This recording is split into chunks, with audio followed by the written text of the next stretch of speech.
요나서 3장 1절로 10절까지 한 장을 다 보시겠습니다. 요나서 3장 1절로 10절까지 찾으신 분 아멘 하시겠습니다. 아멘. 천천히 합독하십니다. 시작. 여호와의 말씀이 두 번째로 요나에게 임하니라. 이르시되 일어나 저 큰 성읍 니느웨로 가서 내가 네게 명한 바를 그들에게 선포하라 하신지라. 요나가 여호와의 말씀대로 일어나서 니느웨로 가니라. 니느웨는 사흘 동안 걸을 만큼 하나님 앞에 큰 성읍이더라. 요나가 그 성읍에 들어가서 하루 동안 다니며 외쳐 이르되 40일이 지나면 니느웨가 무너지리라 하였더니 니느웨 사람들이 하나님을 믿고 금식을 선포하고 높고 낮은 자를 막론하고 굵은 베옷을 입은지라. 그 일이 니느웨 왕에게 들림에 왕이 보좌에서 일어나 왕복을 벗고 굵은 베옷을 입고 제 위에 앉으니라. 왕과 그의 대신들이 조서를 내려 니느웨에 선포하여 이르되 사람이나 짐승이나 소떼나 양떼나 아무것도 입에 대지 말지니 곧 먹지도 말 것이요 물도 마시지 말 것이며 사람이든지 짐승이든지 다 굵은 베옷을 입을 것이요 힘써 하나님께 부르짖을 것이며 각기 악한 길과 손으로 행한 강포에서 떠날 것이라. 하나님이 뜻을 돌이키시고 그 진노를 그치사 우리가 멸망하지 않게 하시리라. 그렇지 않을 줄을 누가 알겠느냐 한지라. 하나님이 그들이 행한 것 곧 그 악한 길에서 돌이켜 떠난 것을 보시고 하나님이 뜻을 돌이키사 그들에게 내리리라고 말씀하신 재앙을 내리지 아니하시니라. 아멘. 제가 오늘 7번째에 왔더라고요. 그래서 저는 이제 목회뱅크 강사가 아니라 그냥 목회뱅크 멤버 같습니다. 그래서 다음부터는 소개하지 않으셔도 될 것 같습니다. 그냥 순서되면 알아서 올라올게요. 뭐 방문자처럼 뭐 외부 강연자처럼이 아니라 저도 이제 목회뱅크가 제 가족 같고 제 사역지 같고 함께 여러분과 만나서 이렇게 나눌 수 있어서 참 좋습니다. 그리고 또 명색이 뭐 외부 강연자라고 와서 강연을 하면 많은 분들이 오실 수 있도록 또 역량을 발휘해야 되는데 주최 측이 많이 오고 적게 온 거에 책임을 지는 게 아니라 강연자가 책임이죠. 흔히 이제 공연할 때 이렇게 보면 흔히 그런 걸 티켓 파워라고 하죠. 그래서 이 사람 이름 딱 걸면 사람들이 와 모이고 저 사람 이름 딱 걸면 아무도 안 오고 제가 티켓 파워가 많이 적은 것 같아서 죄송하고 다만 주어진 시간 내에 최선을 다해 보겠습니다. 복음서에 보면 예수님께서 사람들과 대화하실 때 참 대화가 안 되는 그런 장면을 종종 만나게 됩니다. 똑같은 용어를 사용하는데 그 용어에 대한 개념이 예수님이 가지신 개념과 사람들이 가지고 있는 개념이 서로 다르니까 용어는 같이 쓰는데 이해하는 바가 달라서 서로 대화가 안 되는 경우입니다. 예를 들어 요한복음 3장에 예수님께서 니고데모를 만나서 거듭남에 대해서 이야기하십니다. 거듭남, 예수님도 알고 니고데모도 압니다. 그래서 예수님은 하늘로부터 나는 거듭남에 대해서 말씀하시는데 니고데모는 사람이 어떻게 어미의 뱃속에 들어갔다 또 나옵니까? 거듭남에 대한 용어는 같은데 이해가 다릅니다. 4장에 가보면 예수님께서 사마리아 지역에 가서 우물가의 여인을 만나 대화하시는 장면이 있습니다. 제자들이 양식을 구하러 마을로 갔다라고 합니다. 그래서 예수님이 대화가 끝날 때쯤에 제자들이 돌아옵니다. 그래서 예수님께 양식을 드리려고 하니까 예수님께서 대답하시기를 내게는 먹을 양식이 따로 있다라고 하니까 제자들은 누가 양식을 갖다 드렸는가라고 합니다. 그러니까 예수님이나 제자들이나 양식이라는 용어를 썼는데 내용은 전혀 달랐습니다. 또 예수님께서 구원에 대해서 설명하시면서 내가 너희를 자유하게 하리라 라고 말씀하십니다. 그랬더니 사람들이 나를 자유롭게 해주세요라고 말하지 아니하고 유대인이나 관원들이 우리는 종이 아니다, 우리는 이미 자유자인데 왜 우리에게 자유를 준다고 하느냐라고 얘기합니다. 예수님께서 자유롭게 하겠다라고 하는 그 내용과 유대인들이 알고 있던 내용이 서로 달랐습니다. 그러니까 복음을 전하거나 복음을 나눌 때에 또는 성경을 읽고 성경을 묵상할 때에 성경에 기록되어 있는 단어나 성경에 기록되어 있는 표현과 혹시라도 저희가 평상시에 사용하고 있는 용어나 개념이 같을 수도 있지만 다를 수도 있다. 그래서 만약 성경에 기록된 용어와 개념대로 바로 이해한다면 성경이 오해되거나 왜곡되지 않고 우리를 당황스럽게 만들지 않을 것입니다. 그러나 종종 성경을 읽을 때마다 흔히 난제라고 여기는 구절들이 나오고 목사님들을 난감하게 만드는 그런 표현들이 자주 나옵니다. 성경이 우리를 곤란하게 하고 성경이 우리를 혼동스럽게 하려는 의도는 전혀 없을 겁니다. 다만 우리가 아직 성경의 용어와 성경의 표현과 성경의 의미에 익숙하지 않고 바르게 파악하지 못했기 때문일 겁니다. 오늘 본문은 요나서입니다.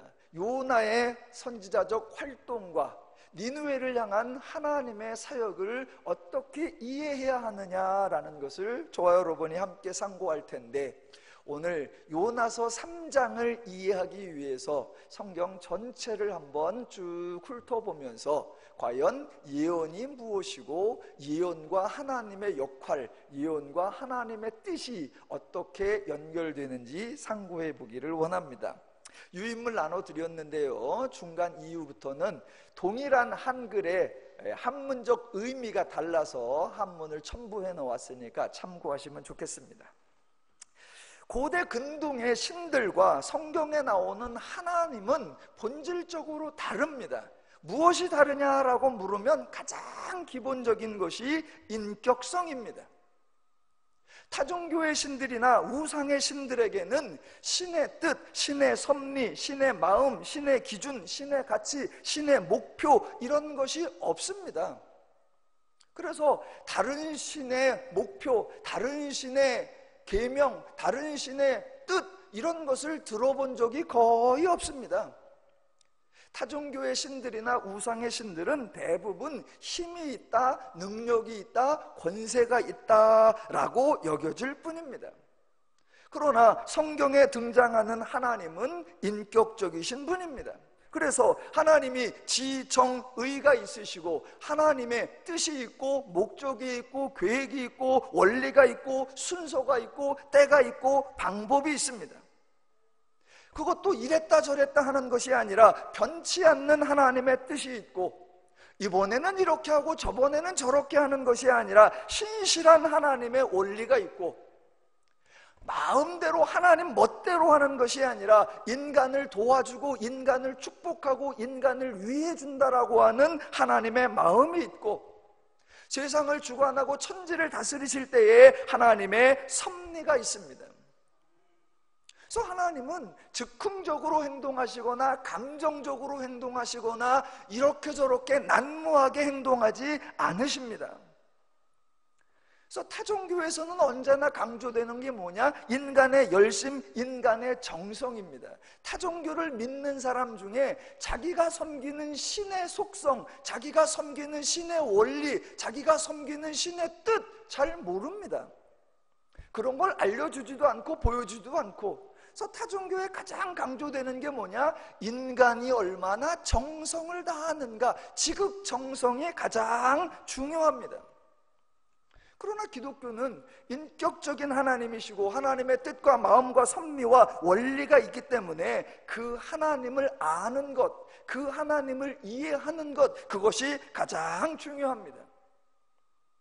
그래서 인격적인 하나님이 친히 그 하나님의 속성, 하나님의 뜻, 하나님의 마음, 하나님의 원리를 인간들에게 알려주십니다.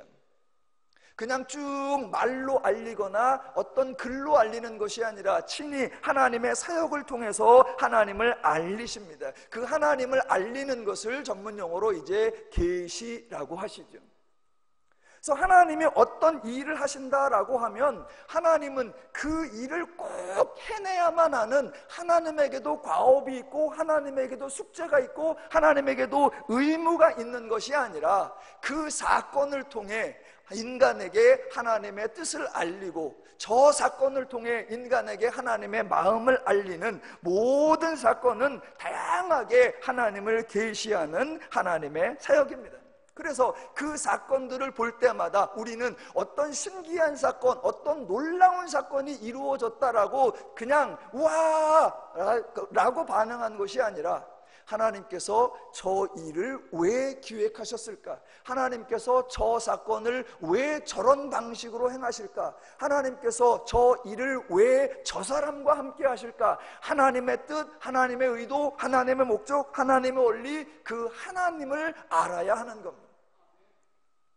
성도들의 가장 중요한 본분이 뭐냐? 하나님의 말씀에 순종하는 것, 하나님의 뜻대로 사는 것입니다. 그러려고 하면 중요한 게 뭐냐? 하나님의 말씀이 무엇인 줄을 알아야 하고 하나님의 뜻이 무엇인 줄을 알아야 합니다. 하나님의 뜻과 마음과 원리를 모른 채 하나님에게 순종한다라는 개념은 성립되지 않습니다. 그래서 타종교회는 정성만 강조될 뿐 순종이라는 개념이 없습니다. 타종교회는 지극정성만 강조될 뿐 진리라는 게 없습니다. 하나님은 인격적인 분으로 하나님에 대한 속성, 하나님에 대한 성품을 진리로 계시하시고 그 진리를 듣고 배우게 된 성도들이 그 진리대로 따라서 순종하며 사는 것, 이것이 타종교와 다른 기독교의 특성이고 타종교의 신과 다른 하나님의 특성입니다. 그렇게 하나님은 하나님을 계시하시려고 할 때 어떤 사역을 불쑥불쑥 느닷없이 행하시는 것이 아니라 성경 전체에 하나님의 일하시는 패턴이 있습니다. 그 패턴이 뭐냐? 하나님께서 미리 알려주시고 알려주신 대로 행동하신다라는 겁니다. 성경에 이게 크게 두 분류로 나뉘어 있습니다. 대표적으로 창세기부터 여호수아서까지에는 하나님께서 약속과 성취라는 패턴으로 일을 하십니다. 하나님이 친히 찾아오셔서 그 사람에게 하나님이 하실 일을 약속해 주십니다. 그리고 그 약속 그대로 하나님께서 진행하시고 완성하십니다. 성경 후반부로 가면 하나님께서 예언자를 불러서 그들에게 하나님이 하실 일을 예언하십니다. 그리고 예언하신 그대로 하나님께서 진행하시고 예언하신 그대로 하나님께서 성취하십니다. 그래서 성경 나오는 구절, 내가 알리지 아니하고는 행하지 아니하였다라는 것이 나오는 겁니다. 왜? 하나님께서는 어떤 사건, 어떤 일을 이루어내는 것 자체가 목적이 아니라 그 사건을 통해 백성들에게, 인간들에게 하나님을 알게 하는 거니까, 만약 미리 말씀하지 않으시면 어떤 일이 불쑥 나타난다, 그럼 사람들은 그저 놀랄 뿐이에요.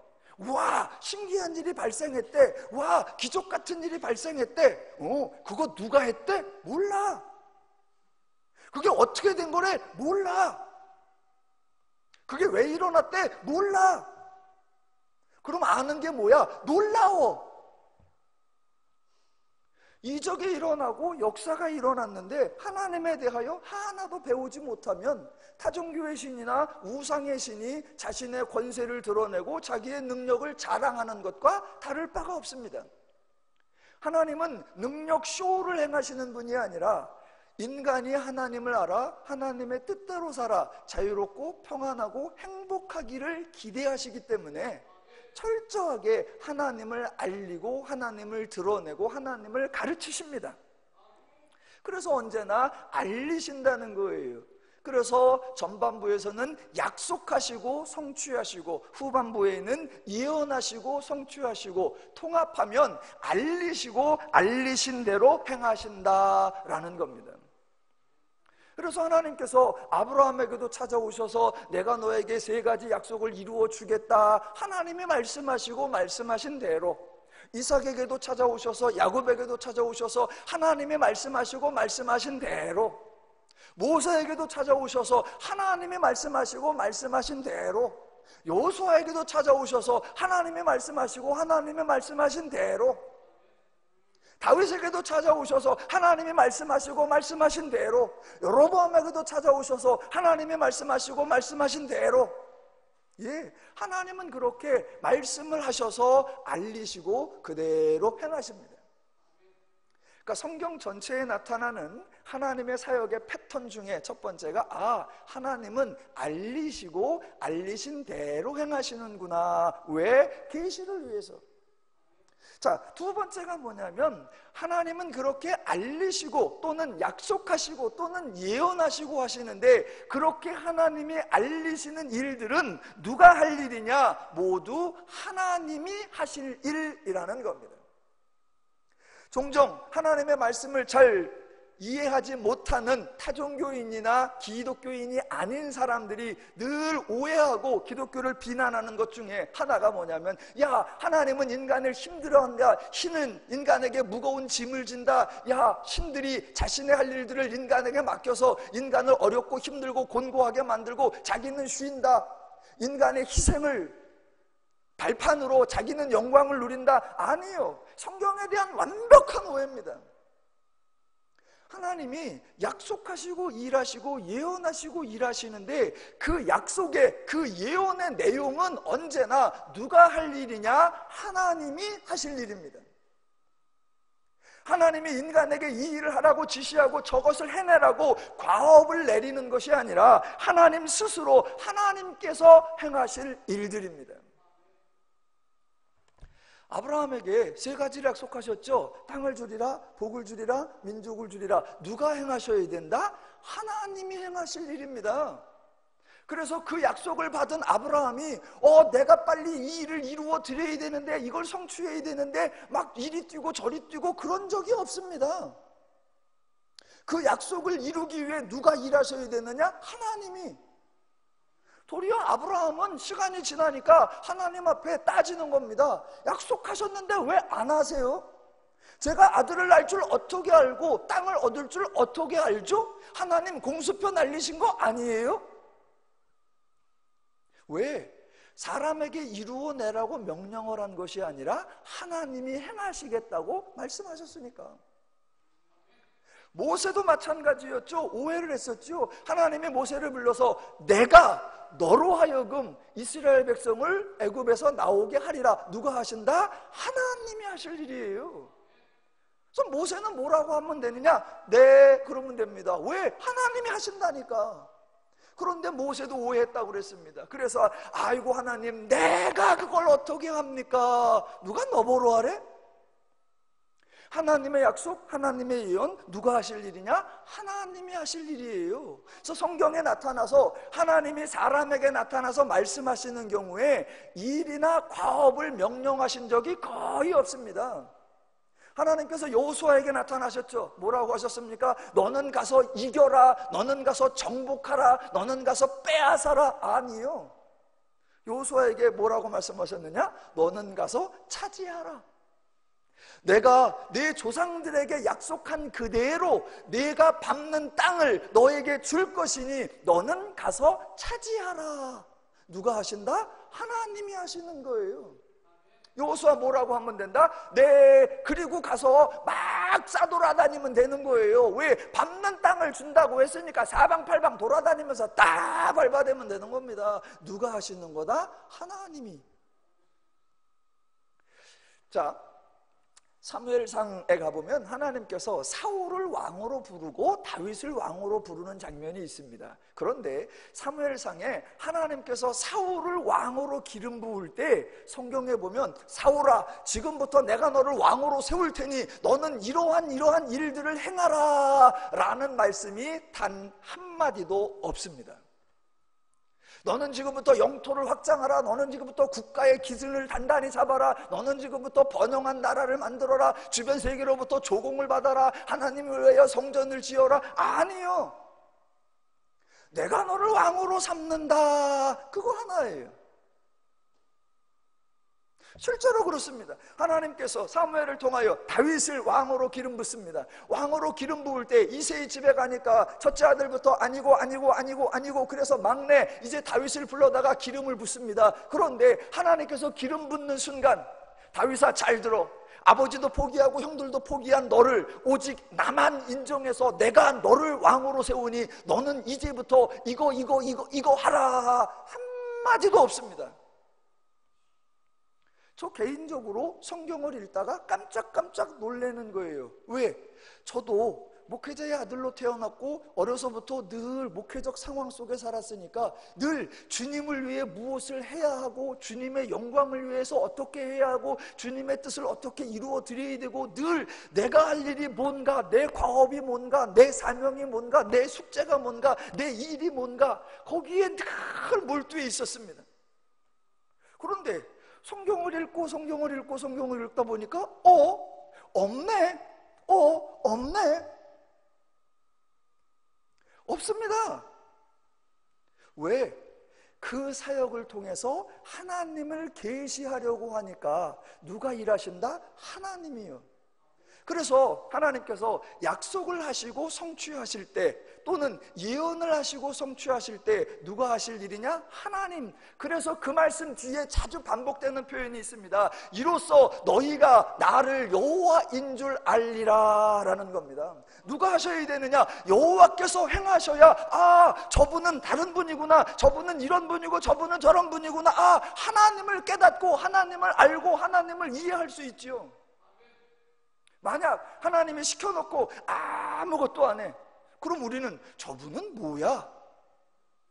하나님을 알고 하나님을 이해하고 하나님의 뜻이나 하나님의 섭리나 하나님의 능력이나 하나님에 대하여 알 수가 없습니다.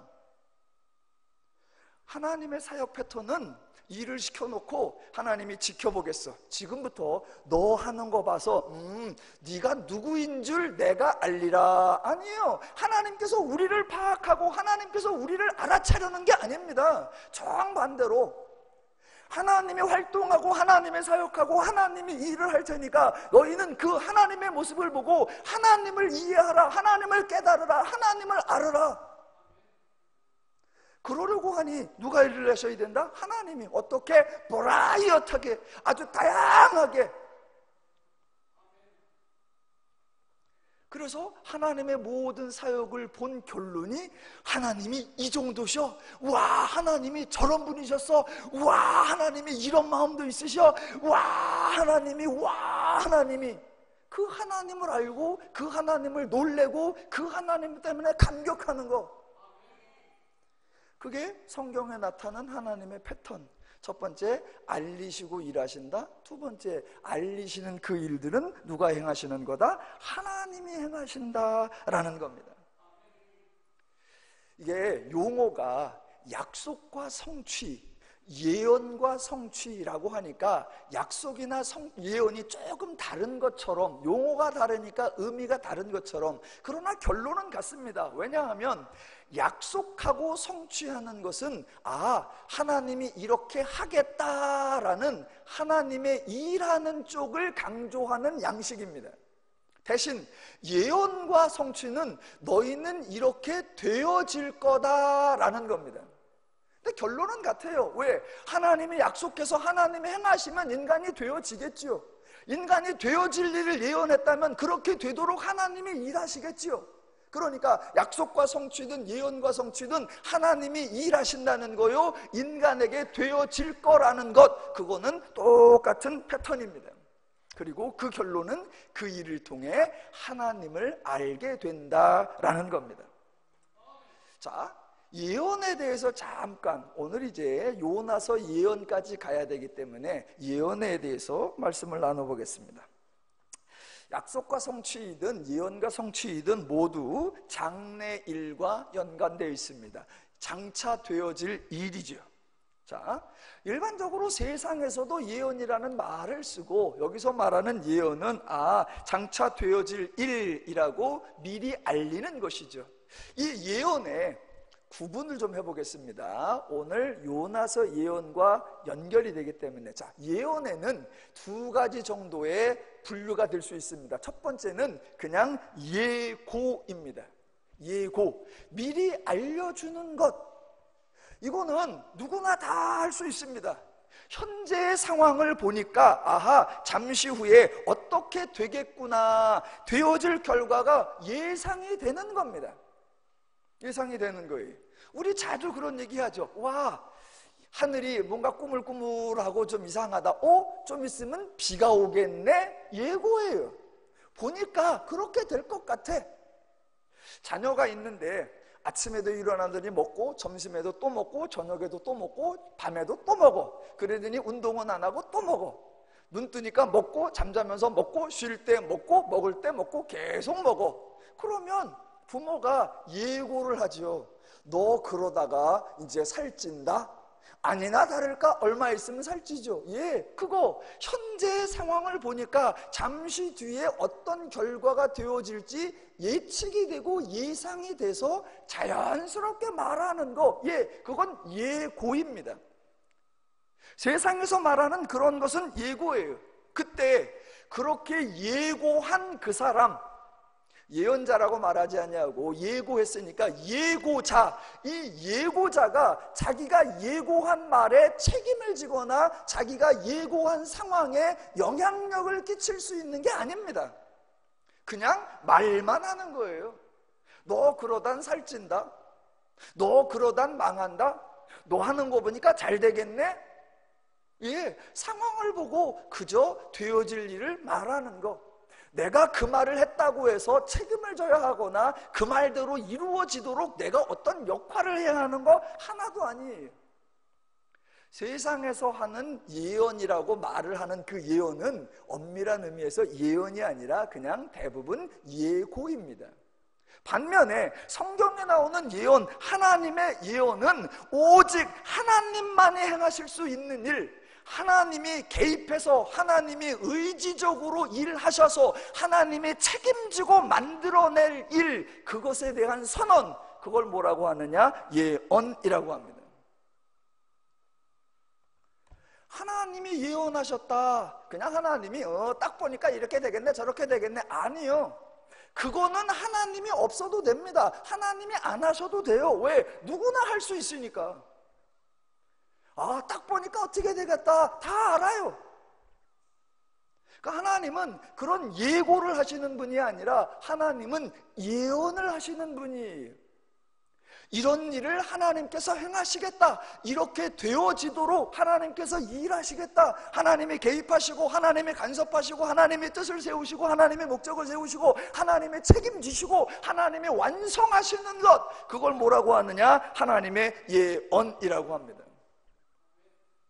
하나님의 예언이기 때문에 사람들은 예상도 못하고 추측도 못하고 감히 저렇게 될 거라고 아무것도 모르는 겁니다. 그런데 하나님이 예언하시고 하나님이 진행하시고 하나님이 완성하셔서 하나님의 결과가 나타나니까, 아, 하나님은 예언하신 대로 이루시는 분이구나 라는 사실을 알게 되고, 아, 하나님은 그 예언을 이렇게 활동하시고 저렇게 활동하시는 그 모습들을 통해 하나님은 이런 능력과 이런 속성과 이런 마음이 있으신 분이구나 라고 하나님을 이해하고 하나님을 알게 되는 그런 결과를 만들어내는 거, 그게 바로 하나님의 예언입니다. 그러니까 세상에서도 예언이라는 말을 쓰고 교회에서도 예언이라는 말을 씁니다. 그래서 예언 그러면 대부분 장래일을 말하는 거, 세상에 점치는 것도 예언이라고 하고, 기독교에서 하나님이 말씀하시는 것도 예언이라고 하고, 예언 그거 그냥 나중에 될 일 아니에요. 동일한 용어를 쓰고 있지만 의미를 정확하게 구분해서, 아, 세상은 예언이 아니라 단지 예고에 불과하구나, 예상에 불과하구나, 예측에 불과하구나, 그거는 된다는 보장도 없고 그 말한 사람이 책임지는 것도 아니고 그저 말뿐이구나. 그러나 성경의 예언은 하나님이 계획하시고 하나님이 작정하시고 하나님이 개입하시고 하나님이 일하셔서 하나님이 완성해내요. 그걸 통해 하나님을 알게 하고 배우게 하고 깨닫게 하는 하나님의 계시 사역의 한 방편, 그게 하나님의 예언, 성경의 예언이구나 라고 저와 여러분이 세상과 구분을 하셔야 합니다. 자, 그런데 성경에서 우리들이 오해를 발생하게 하는 이유가 뭐냐면, 그 예언을 하나님이 직접 예언하시면 오해가 발생하지 않는데, 그 예언을 하나님께서 예언자, 사람을 통해서 하십니다. 자, 약속과 성취의 패턴일 때는 하나님이 직접 하셨습니다. 하나님께서 누구를 보내서 아브라함에게 약속하신 것이 아니고, 하나님께서 어떤 사람을 통해서 모세에게 말씀하신 게 아니고, 하나님께서 제3자를 통해 여호수아에게 말씀하신 게 아닙니다. 누가 하셨느냐? 하나님이 직접 나타나서 하나님이 직접 말씀하셨어요. 그래서 어느 누구도 약속자 이런 개념은 없습니다. 왜? 하나님이 말씀하셨으니까. 그런데 예언은 하나님이 직접 말씀하신 게 아니라 누구를 통해서 하셨다? 예언자들을 통해서 말씀하셨습니다. 그랬더니 여기서 사람들이 또 오해를 하는 겁니다. 아, 하나님이 예언자들을 통해서 말씀하셨다. 그렇다면 이 예언자들은 와, 대단한 사람들이다. 예언자들은 시대적 통찰력이 있고 뛰어난 영성이 있고 하나님 앞에 쓰임받기 위해 철저한 준비가 되어 있고, 와, 모든 불굴의 투지가 있어서 그 어떤 반대와 저항에도 능히 감당해내며 하나님의 말씀을 선포해낼 수 있는 용맹이 있고 신뢰가 있고 믿음이 있는 대단한 사람이다 라고 착각을 합니다. 아니요. 예언은 누가 하실 일이다? 하나님이. 누가 역사하실 거다? 하나님이요. 그래서 예언에 대한 전적인 책임을 누가 지는 거냐? 하나님이요. 중간에 예언자를 통해서 말씀하셨다고 해서 우리의 초점이, 우리의 관심이 예언자에게 맞추어지면 안 됩니다. 그래서 성경에 나타난 예언자는 세상에 말하는 예언자하고 다릅니다. 세상에 말하는 예언자는 본인이 세상 돌아가는 걸 보고, 본인이 천문이 돌아가는 걸 보고, 본인이 세상의 이런저런 기조를 보고, 아, 이렇게 되겠다, 본인이 알아차려서 본인이 예상해서 본인이 말하는 거예요. 그건 세상의 예언자예요. 성경에는 그런 예언자가 없습니다. 성경의 예언자는 미리 말하는 자가 아니라 하나님이 주신 말씀을 맡아서, 미리 예자가 아니라 맡을 예자를 써서 맡은 바 말씀을 전하는 거예요. 그래서 예언자가 어떤 통찰력이 있느냐, 예언자가 어떤 영성이 있느냐, 예언자가 어떤 믿음이 있느냐, 성경은 언급하지 않습니다.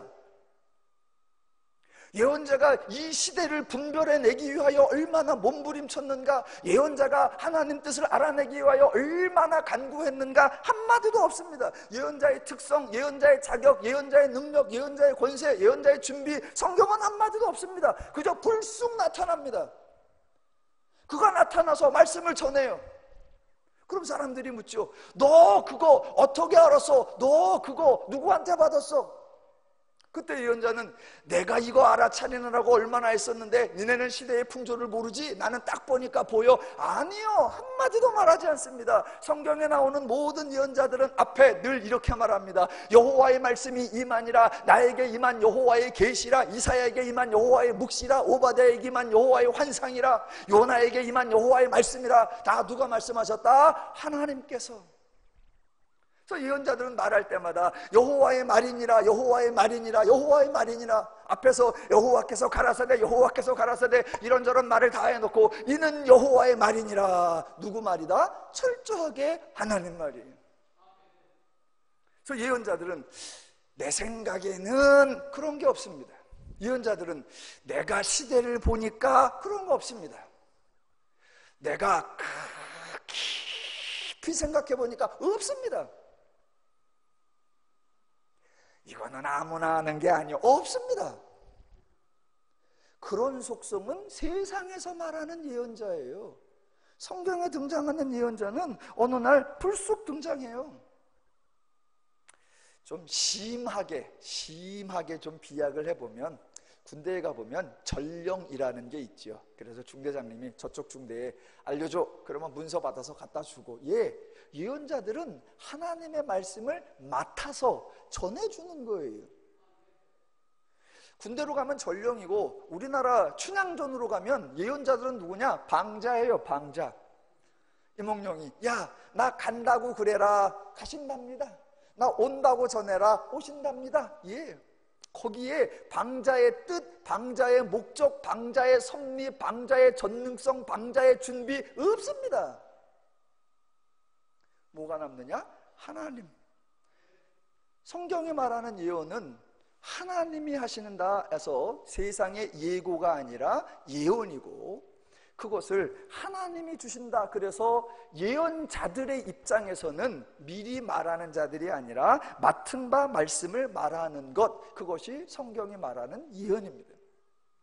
그러니까 예언에 대해서 참으로 많은 혼란들이 나오죠. 그래서 예언자들이 자기가 분석해내고 통찰해내고 묵상해낸 것이 아니라 하나님께로 받은 바 말씀을 전해서, 성경에 보면 종종 예언자들이 갈등하고 고민한 적이 있습니다. 심지어는 하나님 앞에 저항한 적도 있고요, 더 심하게는 하나님이 말씀하신 거하고 전혀 다르게 간 사람도 있습니다. 왜? 자기 기대하고 다르고 자기 통찰하고 다르고 자기 생각하고 다르기 때문입니다. 즉 자기 말을 한 게 아니에요.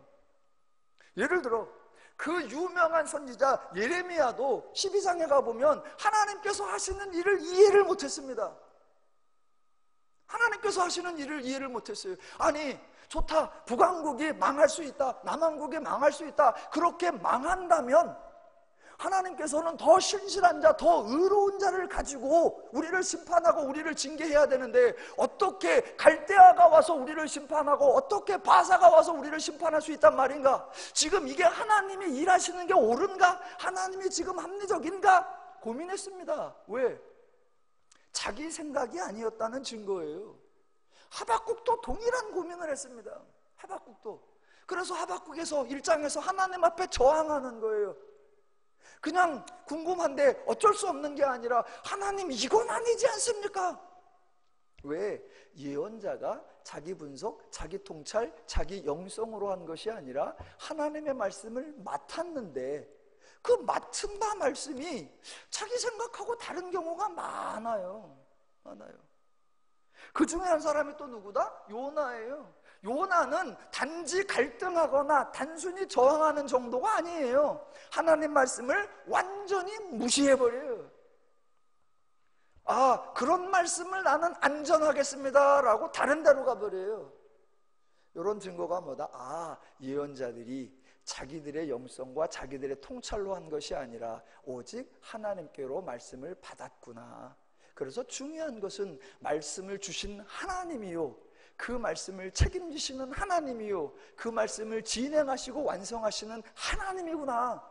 우리의 모든 초점은 하나님에게 맞추어져야 하고, 그 예언의 성취를 통해서 하나님은 이런 분이구나, 하나님에 대한 이해가 확장되고 넓어져야 될 줄로 믿습니다.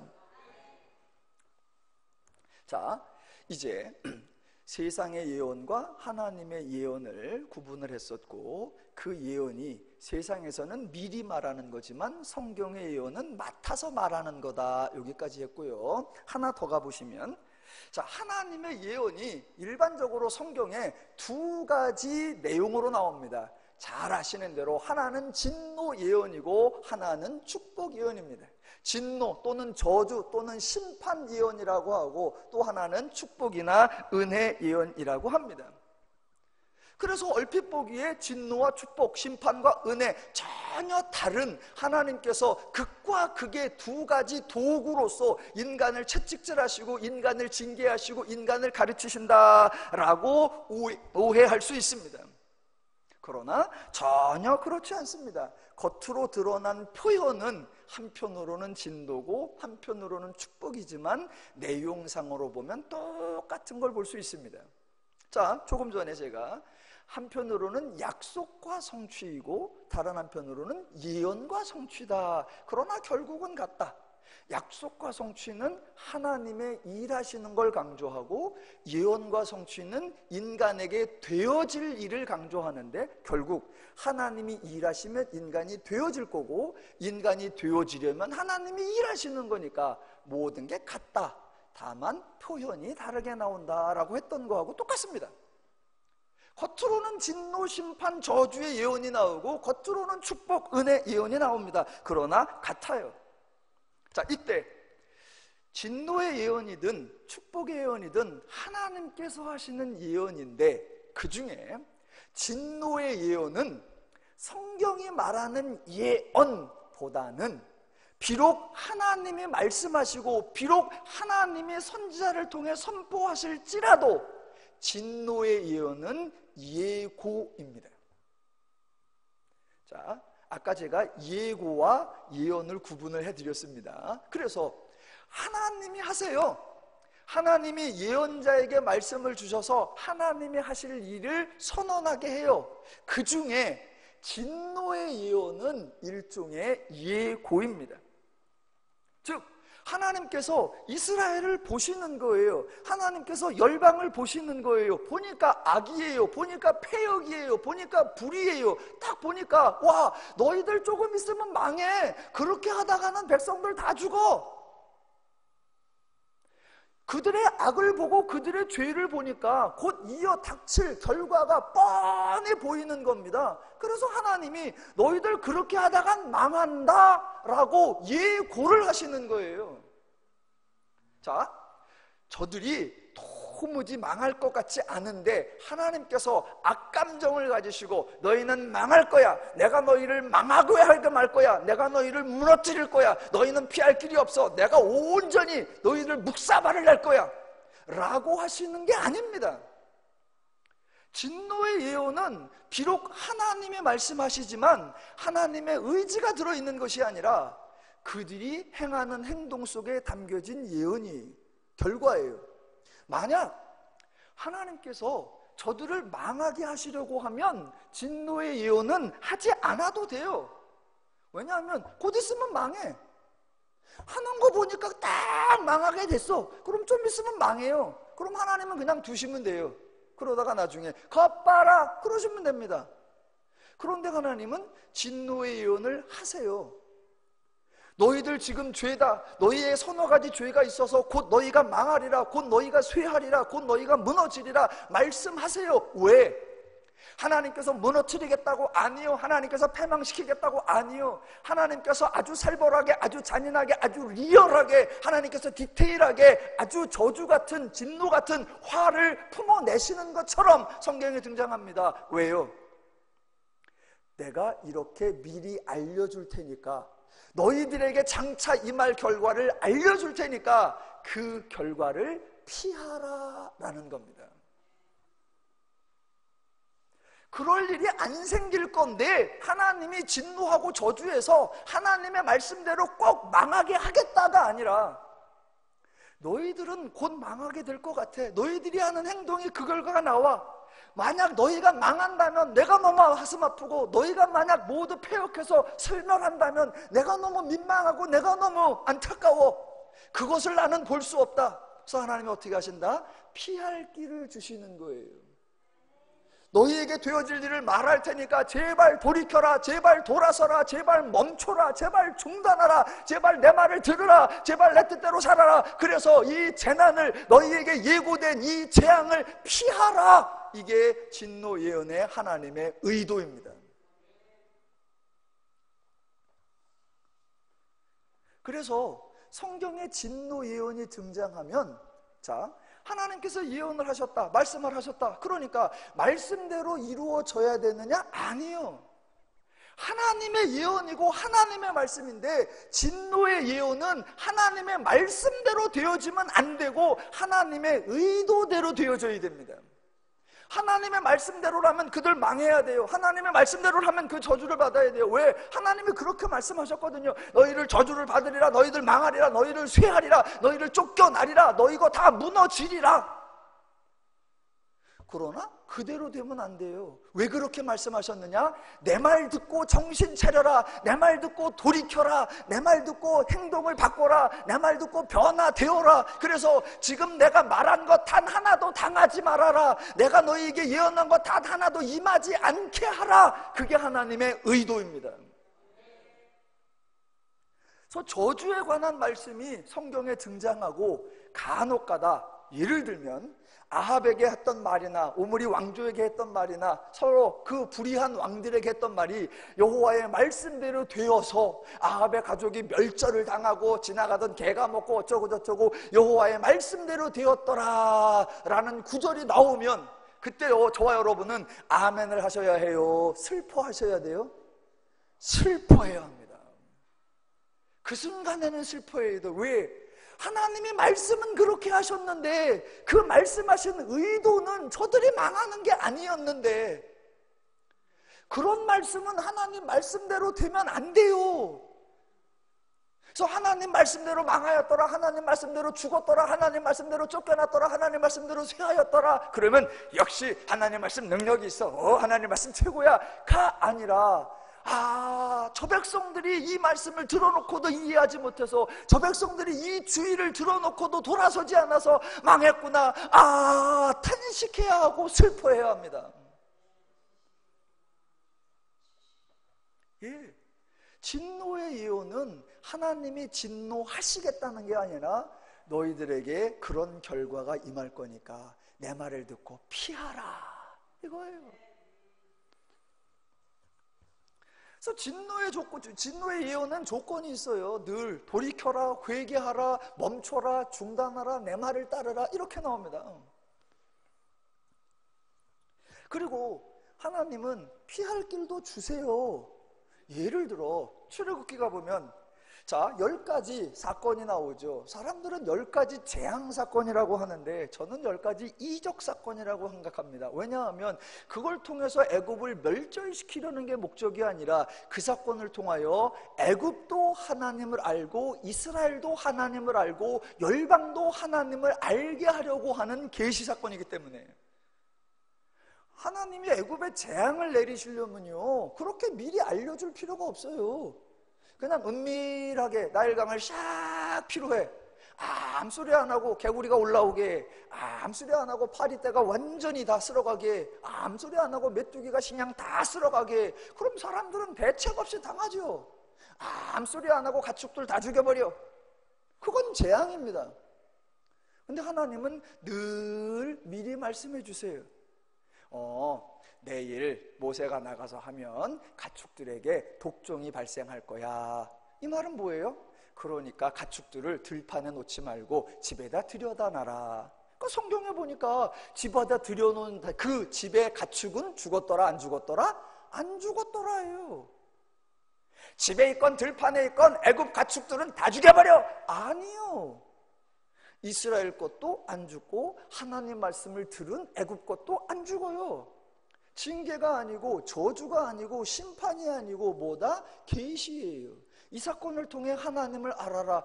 징계라면, 저주라면 출애굽기에 이적이 나타날 때마다 이로써 애굽 사람이 나를 여호와인 줄 알리라 라는 구절이 나올 수가 없습니다. 이로써 애굽이 멸절되더라, 끝나야 돼요. 그런데 그 사건을 통해 애굽이 하나님을 알기를 원하신 거예요. 그러니까 진노의 심판도 저주의 사건도 저주가 아니라 하나님의 은혜예요. 하나님의 계시예요. 자, 진노의 심판, 저주의 심판인데 의미상으로, 표현상으로는 진노와 저주이지만 의미상으로는 피하라라는 하나님의 권고의 예언이라면 축복의 예언은 전혀 상황이 다릅니다. 진노는 하나님이 개입하지 않아도 저들이 이미 죄고, 저들이 이미 불의예요. 저들이 이미 패역이에요. 그래서 당연히 임할 결과예요. 다만 본인들만 모르고 있죠. 본인들만 몰라서 그런 일은 없을 거야, 우리에겐 좋은 날만 있을 거야, 본인들만 모르고 있는 것을 하나님이 알려주는 거였어요. 하나님이 개입 안 해도 다 저절로 그런 결과가 와요. 이것이 진노의 예언의 성격이라면 축복의 예언의 성격은 전혀 차원이 다릅니다. 정반대로 인간이 선을 행하지 않아, 인간이 의를 행하지 않아, 인간이 하나님의 뜻대로 살지를 않아, 하나님의 말씀에 순종하지 않아. 그러니 인간에게 은혜가 올 일이 없고, 복이 올 일이 없고, 상이 올 일이 없고, 평안이 올 일이 없고, 번영이 올 일이 없습니다. 그렇게 전혀 그들이 치유되거나 개선되거나 나아질 만한 그 어떤 행동도 없어요. 그들에게 하나님께서 말씀하시는 거예요. 너희들의 그러한 삶을 내가 불쌍히 여기고, 내가 긍휼히 여기고, 내가 민망히 여겨서 너희들을 향한 나의 뜻을 세워서 내가 너희를 치유할 것이며, 내가 너희를 회복시킬 것이며, 내가 너희를 변화시켜서 내가 너희를 새 사람 되게 하고, 내가 너희를 평안하게 하고, 내가 너희를 번성하게 하고, 내가 너희를 복되게 하리라.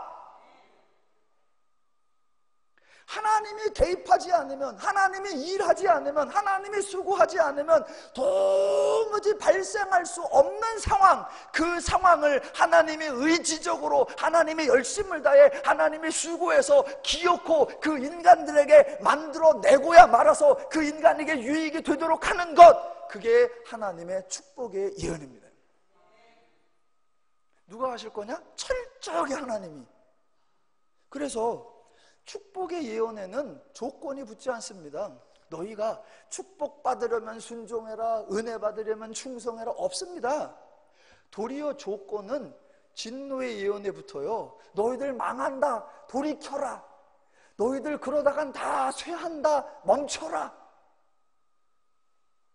축복의 예언에는 아무런 기대가 없습니다. 너희들이 달라져야 된다 요구하는 게 없어요. 누가 하겠다? 내가 너희와 함께 할 것이며, 내가 너희를 변화시킬 것이며, 내가 너희에게 새 영을 불어넣을 것이며, 내가 너희에게 새 마음을 심을 것이며, 내가 너희에게 새 일을 행할 것이며, 내가 너희를 새 사람 되도록 누가 하겠다? 내가 하겠다. 이게 하나님의 축복의 예언입니다. 그래서 결과적으로는 진노의 예언도 어떻게 알아? 이 말 결과를 피하라. 그러면 인간이 망하지 않게 되는 거죠. 축복의 예언도 가능성이 없는 너희에게 내가 개입해서 너희를 변화시키리라. 결국은 진노의 예언도 진노를 피하게 하는 것이요, 축복의 예언 하나님의 은혜가 임하게 하는 거여서 표현상으로는 진노와 축복으로 되어 있지만 궁극적 결론은 모두 인간에게 유익이 되게 하고, 인간에게 복이 되게 하고, 인간에게 은혜가 되게 하는 하나님의 사랑의 말씀, 긍휼의 말씀인 줄로 믿습니다.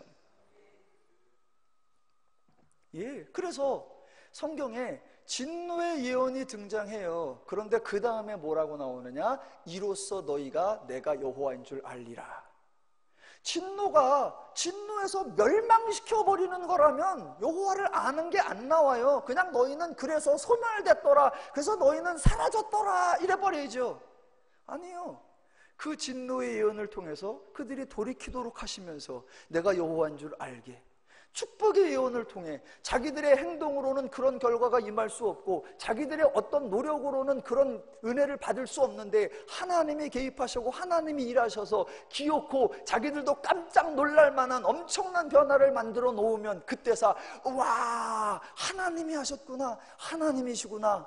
그래서 고백하는 말, 너희가 나를 여호와인 줄 알리라. 너희가 나를 여호와인 줄 알리라. 이 유명한 구절이 성경에 어디 많이 나오느냐? 재앙이라고 알려져 있는 출애굽기 10가지 이적 사건에 가장 많이 나오고요, 저주와 심판의 예언이라고 알려져 있는 에스겔서에 가장 많이 나옵니다. 그런 문맥상에서 나오니까, 그런 저주와 심판 같은 표현상에서 나오니까 말 그대로 하나님의 징계요 저주인 줄로 오해합니다. 아니요. 하나님은 약속을 통해서 성취하시면서 우리에게 하나님을 알게 하시고, 예언을 통해서 성취하시면서 우리로 하여금 하나님을 배우게 하시고, 그 예언의 표현상으로는 진노도 있고 축복도 있지만 결국은 온전히 축복이 되게 하시는 거, 그게 하나님의 마음이요 우리를 향한 하나님의 심정인 줄로 믿습니다.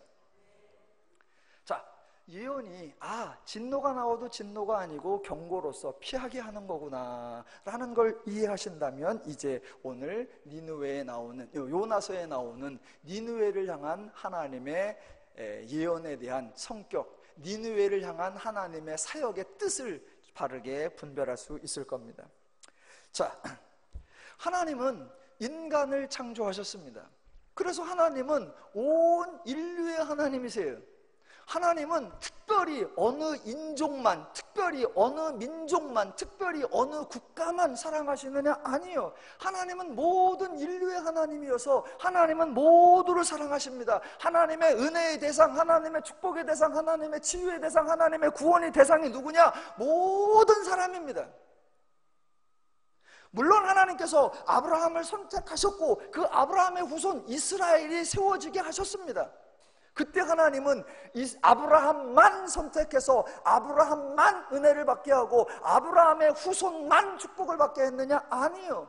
그 유명한 아브라함을 불러서 하나님이 약속하신 그 내용 중에 너와 네 자손만, 내 후손만 복을 받으리라가 아니라, 그렇게 배타적으로가 아니라 너를 통하여 땅의 모든 족속이 너로 말미암아 복을 얻을 것이라 라고요. 그래서 그 역할, 아브라함의 역할을 뭐라고 불러요? 성경상으로 보면 제사장 나라라고 하고, 세상에서 쓰는 용어라고 하면 샘플이죠. 샘플. 하나님께서 모두에게 하나님의 은혜를 주실 건데 먼저 아브라함에게 보여주시고 이스라엘에게 보여주시고, 그 아브라함과 이스라엘을 통해서 역사하셔서 아브라함도 하나님을 배우고 아브라함과 함께하는 아비멜렉도 하나님을 배우고 이스라엘도 하나님을 배우고 애굽도 하나님을 배우고 분열된 나라도 하나님을 배우고 열방도 하나님을 나라를 배우고 모두가 하나님을 배울 수 있도록 하는 것, 그게 하나님의 사역이고, 그 하나님의 사역에 쓰임받은 자가 누구냐? 아브라함이고 이스라엘이고 예언자들이 되는 겁니다. 하나님의 사역 철저하게 모든 인류를 대상으로 하십니다. 출애굽 사건에서 많은 사람들이 오해하는 거, 하나님께서 이스라엘에게 은혜를 주시려고 애굽을 그렇게 초토화하면 되냐? 예, 안 되죠. 그런 질문을 하는 당신도 안 된다고 생각하는 그런 일을 공의로우시고 정의로우시고 자비하신 하나님이 하실 리가 있겠느냐? 절대로 아닙니다. 만약 하나님께서 애굽에 재앙을 내리신다면 애굽이 뭘 그렇게 잘못하고 하나님이 애굽에서 이스라엘을 구원하신다면 이스라엘이 뭘 그렇게 의롭대요? 하나님께서 이스라엘을 가나안에 집어넣으신다면 이스라엘이 무슨 선을 그렇게 행했고, 이스라엘을 가나안에 집어넣기 위하여 가나안을 멸절시킨다면 가나안은 뭘 그리 잘못했대요? 아니요. 하나님은 한쪽을 사랑하고 한쪽을 저주하고 한쪽은 은혜 주고 한쪽은 진노하는 것이 아니라 그 사건을 통해 계시로고, 그래서 당사자도 하나님을 배우고 상대편 당사자도 하나님을 배워서 모두가 하나님의 마음이 되고 하나님의 심정이 되어 모두가 하나님의 원리로 행하여 모두가 자유롭고 평안하고 행복하기를 원하시는 모두의 하나님, 그것이 성경이 우리에게 가르쳐 주시는 하나님인 줄로 믿습니다. 그래서 신명기에 유명한 멘트가 나오잖아요. 이스라엘아, 너희가 가나안에 들어갔을 때 제발 건방 떨지 마라, 제발 교만하지 마라, 제발 자고하지 마라. 너희는 선하고 가나안은 악해서 너희는 상주고 가나안은 저주했느냐? 전혀 그렇지 않다. 유명한 구절 제가 한번 읽어보겠습니다. 신명기 9장 4절부터.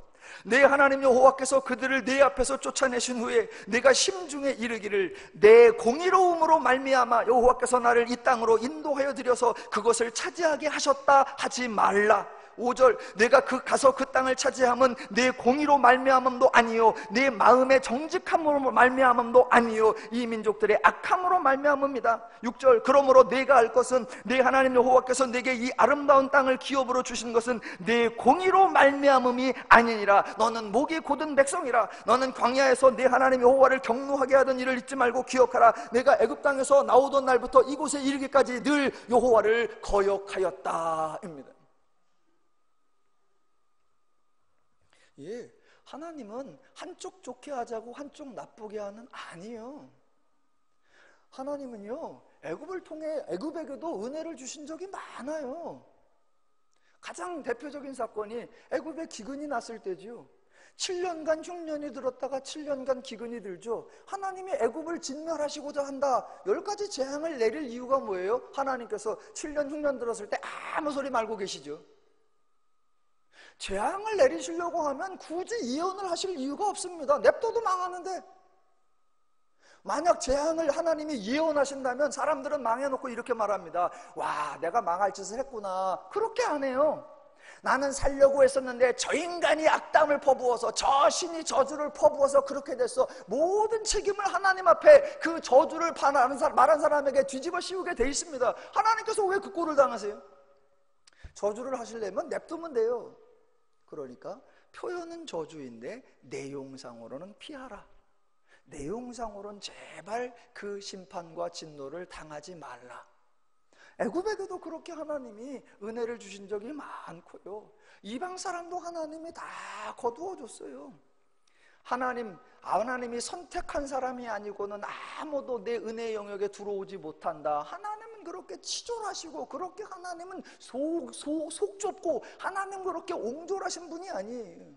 하나님의 대상은 언제나 모든 인류를 대상으로, 하나님이 보시기에 하나님의 은혜를 누리지 못하는 모든 사람을 대상으로 하나님께서 말씀하시고, 그 일에 이스라엘이 쓰임을 받은 거죠. 자, 그래서 하나님께서 지금 이스라엘이 하나님의 뜻에 불순종하고 죄를 행하니까 그들을 향하여도 진노의 예언을 하셔서 제발 피하라, 제발 이 결을 당하지 마라 라고 말씀하셨던 것처럼, 하나님의 또 다른 백성, 하나님의 또 다른 피조물, 하나님의 또 다른 은혜 받아야 할 자, 그들이 누구예요? 니느웨 백성들이죠. 그들이 지금 무엇을 하고 있느냐? 성경에 보니까 1장 1절, 요나서 1장 1절, 여호와의 말씀이 아미떼의 아들 요나에게 임하니라. 이르시되 너는 일어나 저 큰 성읍 니느웨로 가서 그것을 향하여 외치라. 그 악독이 내게 상달되었음이니라 입니다. 악독이 상달되었다. 니느웨가 악해요. 니느웨가 패역해요. 니느웨가 범죄가 만연해요. 그러면 하나님의 예언이 없어도 저와 여러분 모두 다 예상할 수 있습니다. 악독이 가득 찼구나, 패역이 가득 찼구나, 불의가 가득 찼구나. 어떻게 되겠다? 곧 망하겠네. 누구나 예상이 가능하고 누구나 예측이 가능합니다. 멀쩡한데 하나님이 그거 보고 저것들 내가 다 쓸어버려야 되겠다. 아니요.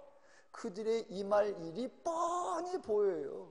그래서 하나님이 예고를 하십니다. 그게 3장 4절이죠. 이제 요나가 그 성읍에 들어가서 하루 동안 다니다 외쳐 이르되 40일이 지나면 니느웨가 무너지리라.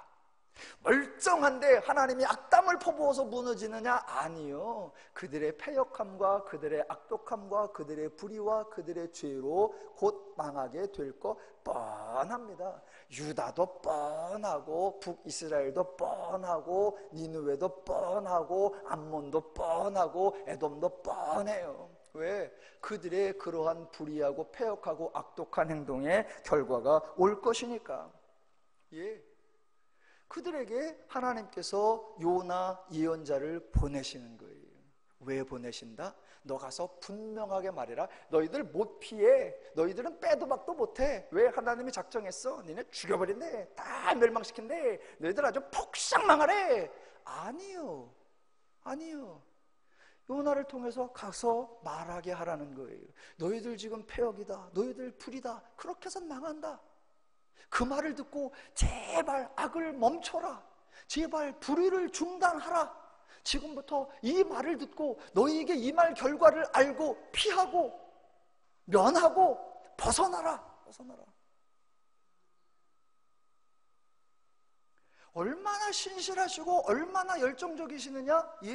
요나는 도망가요. 그런데 도망가는 요나 끌어다가 이거 전해야 한다니까, 이거 말해야 한다니까, 네가 말하지 않으면 니느웨 망한다니까, 네가 말하지 않으면 저들 돌이키지 못한다니까, 네가 말하지 않으면 저들 피할 수 없다니까. 네가 말하지 않으면 저주가 안 임하잖아. 가서 말해. 빼도 먹도 못하게 저주가 팍 임하게. 아니에요. 네가 말해야 저들이 변할 수 있잖아. 네가 말해야 저들이 달라질 수 있잖아. 네가 말해야 저들이 회복될 수 있잖아. 하나님의 안타까움과 하나님의 긍휼함과 하나님의 민망함이 도망가는 요나를 하나님께서 돌이켜내고 고깃배 속에 들어가 있는 거 끄집어내서 하나님께서 기어코 니느웨에 가서 말하게 하셔서 저들로 하여금 회복되게 하고 치유되게 하고 변화되게 하고 새롭게 하시는, 그게 하나님의 마음이요 하나님의 심정인 줄로 믿습니다. 진노요? 아니요. 진노 속에 담긴 긍휼. 저주요? 아니요. 저주의 표현 속에 담긴 하나님의 은혜, 하나님의 마음과 하나님의 심정을 분별하셔야 할 줄로 믿습니다. 예. 이스라엘 역사 내내 하나님 말씀을 이스라엘이 듣지 않았고, 이스라엘 역사 내내 이스라엘은 하나님의 말씀에 순종하지 않았습니다.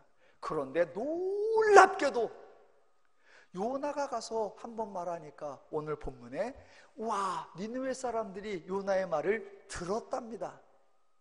지금 하나님께서 이중으로 계시 사역을 하시는 거예요. 니느웨 사람들을 깨닫고 저주를 피하게 하려는 것과 동시에 이 니느웨 사람들을 보고 제발 유다도 깨달으라 라고 이중으로 하시는 거예요. 이스라엘은 역사 내내 하나님 말씀을 안 들었는데 니느웨는 하나님이 직접 말씀하신 것도 아니에요. 도망가던 선지자가 와서 말했는데 그 말을 듣고 악행을 멈추고 불의를 멈추었더라 라고 말하는 거예요. 악행을 멈추고 불의를 멈춰요. 그러면 당연히 진노가 온다 안 온다? 안 오죠. 악을 행했을 때 이 말 결과가 온다 안 온다? 안 오죠. 그러면 그들은 치유되는 거고 회복되는 거죠. 자, 그래서 하나님이 권고하시고 기대하시는 그 걸맞게 요나가 말을 듣고서 니느웨 사람들은 진노를 피하기 위해 오늘 8절 말씀, 사람이든지 짐승이든지 다 굵은 베옷을 입을 것이요 힘써 하나님께 부르짖을 것이며, 중요한 게 그 다음, 각기 악한 길과 손으로 행한 강포에서 떠날 것이라. 10절도 하나님이 그들이 행한 것 곧 그 악한 길에서 돌이켜 떠난 것을 보시고, 예, 하나님의 기대대로 하나님의 의도대로 하나님의 심정대로 그들이 악을 멈췄고 폐역을 중단했고 불의를 수답했습니다. 그러니 저절로 임하기로 했던 진노가 안 나오지요. 성경에 뭐라고 나오느냐, 그래서 그 니느웨 사람들의 행동을 보시고 하나님께서 뜻을 돌이키사. 많은 사람들이 야, 하나님도 왔다 갔다 하냐, 하나님도 이랬다 저랬다 하냐? 아니요, 표현이 이랬다 저랬다지 하나님의 의도는 처음부터 저들의 치유였고 처음부터 저들의 회복이었고 처음부터 저들의 변화였습니다. 하나님의 의도와 하나님의 심정을 알았다면 요나가 그렇지요 하나님, 하나님은 이런 분이신 줄 내가 알았어요. 그런데 저보러 저주를 예언하라 심판을 예언하라 해서 하나님이 왜 이러시나 제가 당황했었는데, 그렇죠 하나님, 하나님은 진노하시는 하나님이 아니라 치유하시는 분이고 저주하시는 분이 아니라 하나님이시고 노하기를 더디하시며 은혜 주시기를 기뻐하시는 그런 하나님으로 알았더니, 과연 우리나라뿐만이 아니라 니느웨도 그러면 그렇게 니느웨에게 은혜를 주시는 하나님이라면 우리 유다는 하나님이 몇 갑절 더 치유하시겠네요. 그 하나님을 사랑하고 그 하나님을 기대하고 그 은혜를 사모합니다.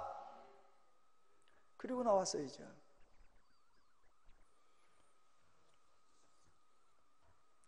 하나님이 뜻을 돌이켰다? 아니요. 하나님은 이런 적 많으세요. 시내산에서 이스라엘이 우상을 만드니까 하나님께서 진노하여 이스라엘 백성을 멸절시키리라. 그때 모세가 나와서 하나님은 그러시면 안 되지 않습니까? 그러면 이방 사람들이 보고 하나님이 능력이 없어서 그랬다라고 하나님을 조롱할 건데요, 하나님은 뭐 하시사? 뜻을 돌이키사. 하나님에게 중요한 건 나는 일편단심이요, 나는 한 번 말하면 끝장이요, 하나님의 고집이 아니라 나를 통해 너희가 치유되고 너희가 회복될 수 있다면 뜻을 100번도 바꾸고 1000번도 바꾸고 내 말 100번도 바꾸고 1000번도 바꾼다. 왜? 내 표현되는 것보다 더 중요한 거, 너희를 향한 나의 마음, 너희의 자유와 평화와 안식을 위한 나의 마음, 너희의 행복을 위한 나의 기대, 그것이 더 소중한 줄로 믿습니다. 요나서를 통해 인류를 대상으로 하시는 하나님의 사역을 알게 되고, 니느웨 사건을 통해 인간을 진노가 아니라 주께서는 은혜로우시며 자비로우시며 노하기를 더디하시며 인애가 크신 축복의 하나님을 계시하고 있음에 저와 여러분이 그 하나님을 배우고 그 하나님을 기대해야 할 줄로 믿습니다. 정말로 감사하지요. 니느웨가 행한 대로 갚으지 아니하시고 그들의 행위를 바꾸게 하시며 결국은 그들을 치유하고 회복케 하신 그 하나님, 그렇다면 오늘날 나에게도 행한 대로 갚지 않으셔서, 행한 대로 갚으시면 큰일 납니다. 우리가 선을 행하는 적이 많아요? 악을 행하는 적이 많아요? 큰 거는 선을 행하는 게 가끔 있지만 짜잔한 악은 우리 속에 늘 깔렸잖아요. 그런데 그런 거 갚지 않으시고 하나님께서 우리에게 늘 회복할 수 있는 권고를 주시고, 그것이 안 되면 하나님이 의지적으로 개입하셔서 기업고 축복을 만들어내시는 거, 그런 하나님의 심정과 마음의 속성 어디서 배울 수 있느냐? 니느웨를 향하신 하나님의 마음에서. 저 여러분의 목회 현장에서 종종 좌절되고 낙담되고 하나님이 나를 돕지 않는 것 같고, 또 모든 사람이 나의 연약함을 조롱하는 것 같고 나도 더 이상의 소망이 없고 기대가 없는 것 같을 때에 참으로 우리를 불쌍히 여기시고, 표현상으로는 진노로, 표현상으로는 저주로, 심판으로, 또 표현상으로는 축복으로 하지만 기어코 우리를 회복하시고 도우시고 온전케 하시는 그 하나님 때문에 새 힘을 얻으시고 그 하나님 때문에 목회에 활력이 넘치시는 귀한 사역 되시기를 주님의 이름으로 축원합니다.